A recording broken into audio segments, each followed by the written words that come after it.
शख्सियत से रूबरू कराना चाहते हैं जिन्होंने तालीम हासिल करने के लिए कई मुश्किलें उनको दरपेश थी और कई ऐसी चीज़ें दरकार थी जो उनके लिए पॉसिबल नहीं थी।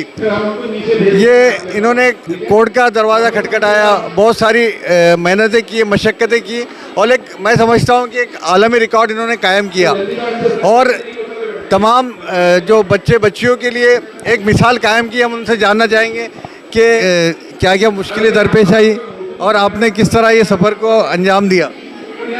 अस्सलाम वालेकुम, मेरा नाम doctor Roshan Jahan Jawad Ahmed Shaikh, MBBS MD pathology from Mumbai. मेरा जो प्रोफेशन है वो पैथोलॉजिस्ट है, बट बाय चॉइस मैं मोटिवेशनल स्पीकर हूँ और अल्हम्दुलिल्लाह आज मुझे यहाँ पे भुसावल में प्रोग्रेसिव माइनॉरिटी वेलफेयर सोसाइटी ने इनवाइट किया, जिसके प्रेसिडेंट अजीज़ सर हैं और उमर शफीक सर ने भी उनका बहुत बड़ा हाथ था।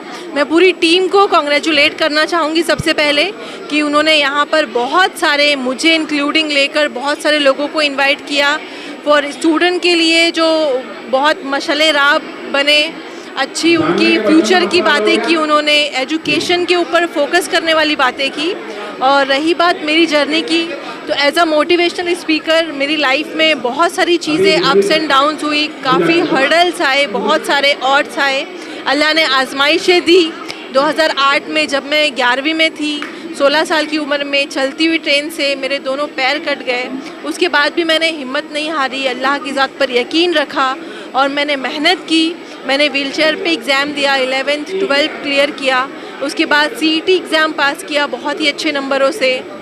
और जब मैं मेडिकल में एडमिशन के लिए गई तो मेरी डिसेबिलिटी को मद्देनज़र रखते हुए मुझे इनकार मिला, लेकिन मैं यहाँ पर भी हार नहीं मानी। मुझे एक अल्लाह की ज़ात पर यकीन था कि अगर अल्लाह ने मेरी किस्मत में रखा है, आजमाइशों के बाद जो सब्र करने के बाद जो सिला मिलता है, मुझे उस पर बहुत यकीन था कि मुझे मेरे सब्र का कोई ना कोई बड़ा सिला मिलेगा। और अल्हम्दुलिल्लाह जब मुझे इनकार मिला तो मैंने हार नहीं माना। मैं बॉम्बे हाई कोर्ट गई, कोर्ट में मैंने अपना केस फायर किया कि मेरी डिसेबिलिटी के बाद अगर मैं नॉर्मल लाइफ जी रही हूँ, मैं अच्छा रैंक ला सकती हूँ, तो मैं डॉक्टर क्यों नहीं बन सकती हूँ।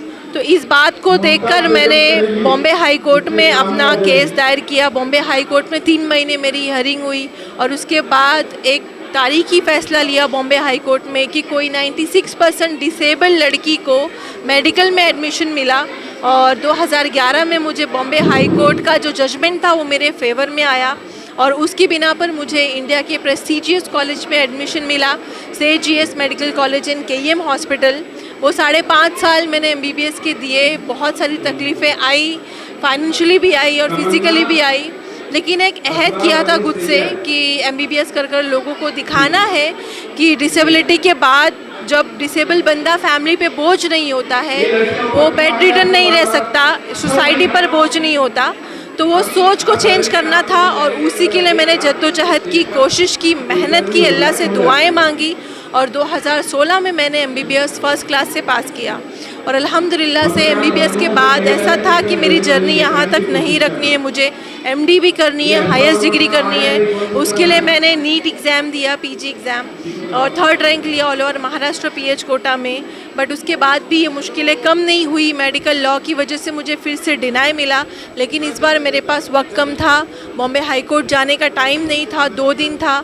लेकिन इन 2 दिनों में मेंबर ऑफ़ पार्लियामेंट के थ्रू मेरा जो जजमेंट, मेरा जो एक एप्लीकेशन था वो सेंट्रल हेल्थ मिनिस्टर के पास गया और वहाँ से एक लाइफ चेंजिंग डिसीजन लिया मेरी ज़िंदगी में। और बहुत सारे फिज़िकल डिसेबल की ज़िंदगी में एक लाइफ चेंजिंग मोड आया कि जो 20 साल पुराना कानून है जिसकी बेस पे डिसेबल कैंडिडेट को एडमिशन नहीं मिलता था, वो जो 2 दिन पुराना कानून है मेरे एप्लीकेशन पे चेंज हो गया 2 दिन में। तो ये बहुत बड़ी कामयाबी थी मेरे लिए और मेरे जैसे लोगों के लिए। तो यहाँ तक जो जर्नी रही डॉक्टर बनने की और मोटिवेशनल स्पीकर बनने की, अल्हम्दुलिल्लाह से अल्लाह का बहुत शुक्र है कि लोगों से बहुत प्यार मिलता है और मेरी स्टोरी से लोग सीखते हैं, तो बहुत अच्छा लगता है। और यहाँ पर आके मैं कहना चाहूँगी कि मैंने बच्चों को देखा, यहाँ पर पेरेंट्स भी आए थे, टीचर्स भी आए थे, बहुत सारे लोगों को सम्मानित किया गया।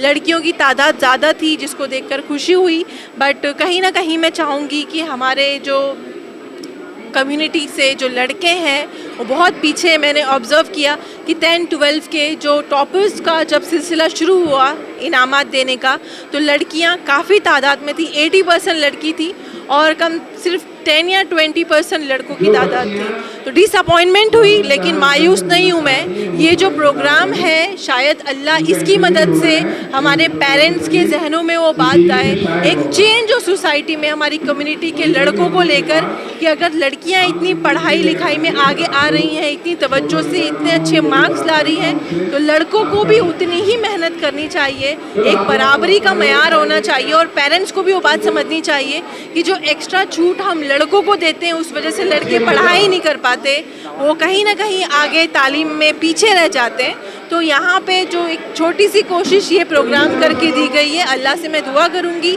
कि इस प्रोग्राम के ज़रिए भले सही ये जो एक चेंज हो सोसाइटी में आना चाहिए, और अल्लाह से दुआ करूँगी ये प्रोग्राम के ज़रिए जितने भी लोगों ने आज मेरी स्पीच सुनी है, अल्लाह उनको बहुत कामयाब करे और उनको अपनी ज़िंदगी में जो प्रॉब्लम्स हैं उससे लड़ना सिखाए।